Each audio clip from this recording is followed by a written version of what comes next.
What's going on, guys? So in all of the conversations that I was having with ham operators as well as Texas's first responders, one particular incident kept coming up. So I feel like that would almost be remiss if I didn't address it kind of on its own.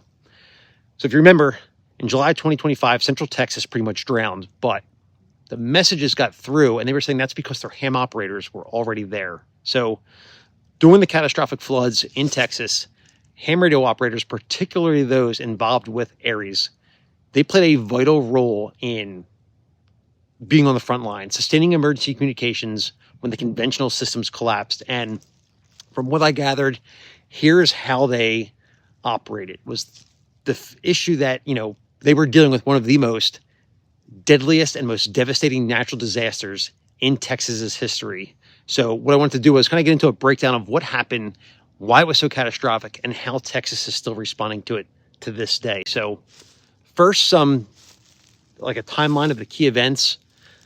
To kind of kick things off, on July 3rd, the National Weather Service issued a flood watch for Central Texas, predicting 5 to 7 inches of rain. Early on July 4th, early in the morning, the storms intensified rapidly, and up to 21 inches of rainfall is what actually was occurring. So you had a flash flood emergency issued. The Guadalupe River, that surges 26 feet in just under an hour. And then July 4th, around 4:35 in the morning, the USGS flood gauge failed near Camp Mystic. Later on in the morning on July 4th, Camp Mystic was overwhelmed with the news that they had 27 lives lost. July 5th, there was over 850 rescues conducted, and a national response was initiated. Hunt, the response to 2029 is going to be for a water rescue. Tone out Ingram and have them clear by the river RV park. Is there any way we can send a code red out to our Hunt residents asking them to find higher ground or stay home? We have to get that approved with our supervisor. Yeah, do we have a staging point for the water rescue team? 10-4, we have not been notified by anyone yet, so if you have further information, let us know. We got an RV floating down the river with people in it right now. Getting multiple reports over at the Roland address. People are being swept away. We're running down the river following people in the water. Dispatch from Utility 51. Can you advise who's running command? Sir, we don't have the incident command right now. So why was this such a deadly incident? First is the geographic vulnerability that it was in. Central Texas, especially the hill country, is known as Flash Flood Alley. There's steep limestone terrain and clay soils funnel rain directly into rivers, causing a rapid runoff. There's also the meteorological setup. So basically the storm front that was there just stalled over the region. And this just created a training effect where multiple thunderstorms were just dumping rain over the same areas for hours. Rainfalls reached 2 to 3 inches per hour, with totals exceeding 20 inches of rain in some of the counties. Now, as far as the tactical operations that went on, there was a lot of search and rescue support. This is where the ARES volunteers were embedded with local agencies, including the emergency operations centers, the American Red Cross, and the actual physical search and rescue teams. 10 operators from ARES, they were assigned directly to SAR teams, and they were just responsible for relaying real-time updates from the flooded zones where terrain blocked conventional signals.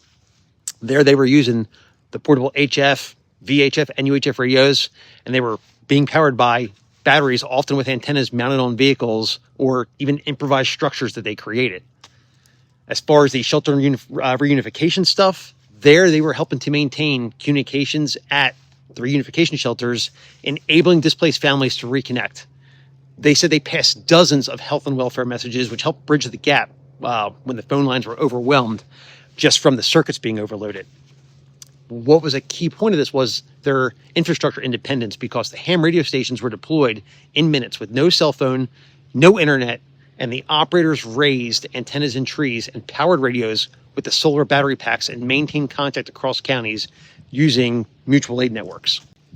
Now, we know this is all part of a larger, bigger, dynamic response, and this was definitely an example of that. The situation here was described as fluid changing by the hour, so it just required a constant adaptation of frequency roles and equipment operators to be, coordinated across multiple ARL sections offering mutual aid to the hard hit areas. The infrastructure investment that has been done since then is that Texas has committed a significant funding to emergency radio infrastructure, $20 million statewide for interoperable systems, tower upgrades, and generator installations, and then $1.75 million in East Texas alone just for enhancing public safety communications. And it's these investments that are prioritizing building new capabilities and closing gaps that were identified by the Texas Interoperable Communications Coalition and the Department of Public Safety.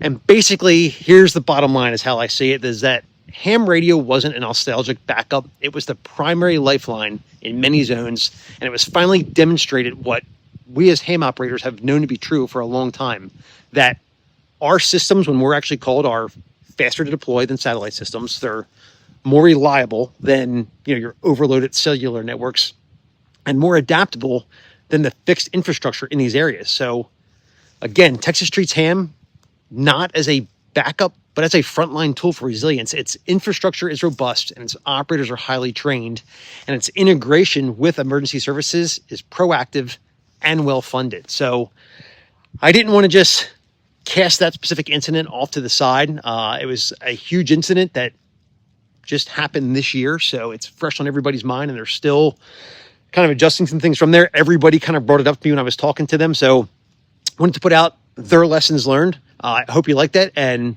with that, we'll see you in the next one. Be safe.